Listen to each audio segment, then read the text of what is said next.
Hello students, आज के इस वीडियो में हम बात करेंगे ईयर के स्ट्रक्चर और इसके फंक्शंस के बारे में।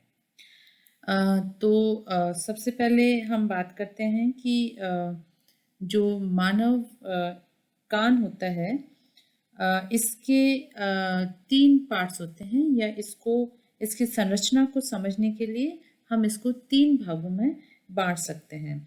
पहला जो भाग है वो है आउटर ईयर यानी बाह्य कर्ण, दूसरा है मध्य कर्ण या मिडल ईयर, और तीसरा है इनर ईयर या अंतः कर्ण।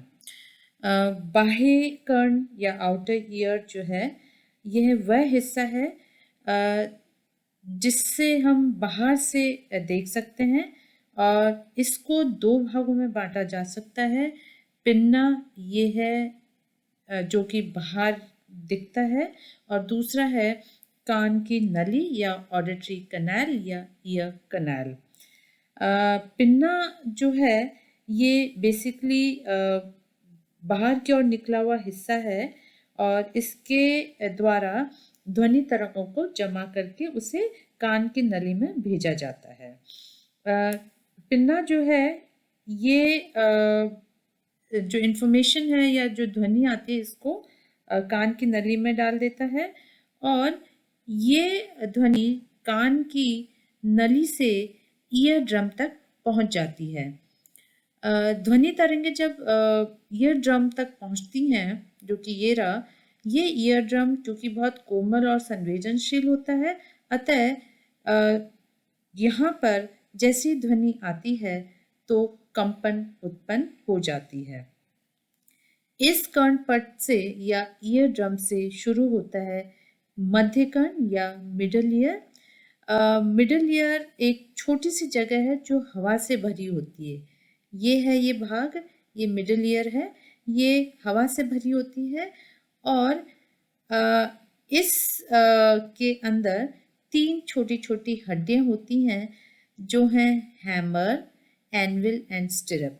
हैमर को मुग्दर कहा जाता है हिंदी में, एनविल को निहाई और स्टिरप को रकाब कहा जाता है। ये जो हैमर है वो एक छोर पर ईयर ड्रम से सटा हुआ है, तो दूसरे छोर पर एनविल से, और एनविल दूसरे इस एंड पर स्टिरप से अड़ा हुआ है, और स्टिरप जो है वो एक और अंडाकार खिड़की से अड़ी हुई है जिसको कि ओवल विंडो कहा जाता है। तो जब ध्वनि पिन्ना के द्वारा कान में भेजी जाती है और ईयर कैनाल के माध्यम से ईयर ड्रम तक पहुंचती है, यहाँ पर ध्वनि उत्पन्न होती है या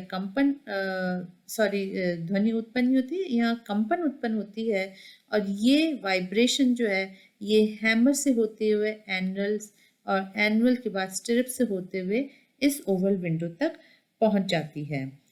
यहाँ पर यहाँ जो ध्वनि है इसकी तीव्रता काफ़ी बढ़ जाती है। एज अ रिजल्ट हमें उसका श्रवण संवेदन अधिक स्पष्ट होने की संभावना बढ़ जाती है, यानी आवाज़ और तेज सुनने की जो संभावना है वो अधिक हो जाती है।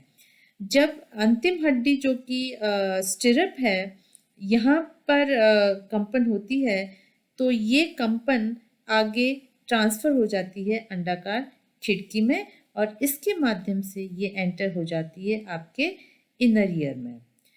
मध्य कर्ण जो है इसी के यहाँ पर एक विशेष नली होती है जिसको एस्टेशन ट्यूब कहा जाता है। ये देखिए, ये एस्टेशन ट्यूब, ये एक्चुअली थ्रोट तक जाती है, और इसका प्रमुख कार्य ये होता है कि जो तीव्र ध्वनि तरंगे आती हैं वो हमारे कान को आघात पहुंचा सकती है, क्योंकि बहुत ज़्यादा तेज ध्वनि जो होती हैं वो कान के लिए अच्छी नहीं होती।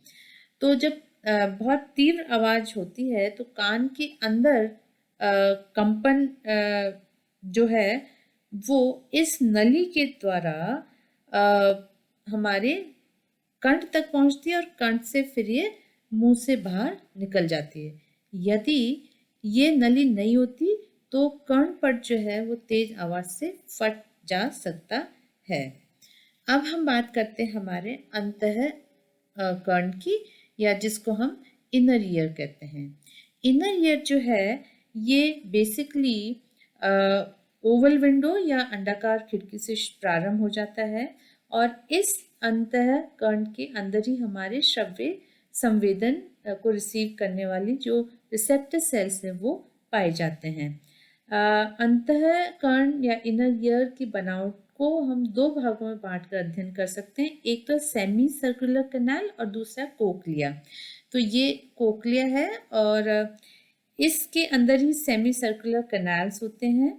जो सेमी सर्कुलर कैनाल है इसके अंदर एक तरल पदार्थ भरा होता है जो कि हमारे शरीर के संतुलन को बनाए रखने में मदद करता है। यदि इस तरल पदार्थ में किसी तरह की गति उत्पन्न हो जाती है तो व्यक्ति का शारीरिक जो संतुलन है वो नष्ट हो जाता है, वो लड़खड़ाने लग जाता है। दूसरा है हमारा कोक्लिया।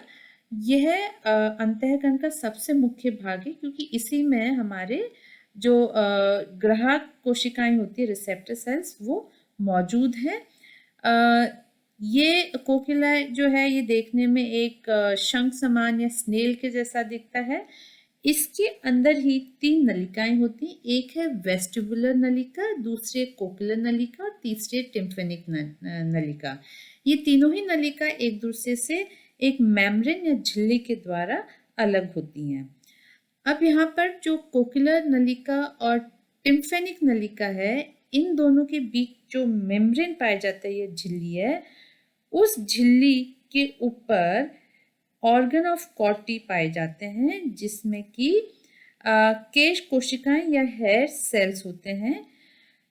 तो जब ध्वनि तरंगे अंडाकार खिड़की में वाइब्रेशन उत्पन्न करती है तो इससे जो वेस्टिबुलर नलिका है जो कि इस ओवल विंडो से अड़ी हुई है, इस वेस्टिबुलर नलिका के तरल पदार्थ में हलचल उत्पन्न हो जाती है जिससे टिम्फेनिक नली का जो है इसके तरल पदार्थ में भी हलचल हो जाती है और इस हलचल से जो वेस्लर झिल्ली है वो वाइब्रेट होती है और तब इस झिल्ली की जो कोशिकाएं होती हैं वो उत्तेजित हो जाती है एंड एज अ रिजल्ट तंत्रिका आवेग उत्पन्न होते हैं जो कि श्रवण तंत्रिकाओं द्वारा मस्तिष्क में पहुंचते हैं और इसी से हमें ऑडिटरी सेंसेशंस होते हैं।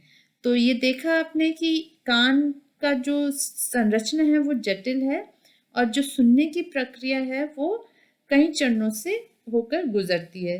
बाह्य कर्ण जो है वो ध्वनि तरंगों को इकट्ठा करने का कार्य करता है और फिर उसको मध्य कर्ण तक पहुंचाता है।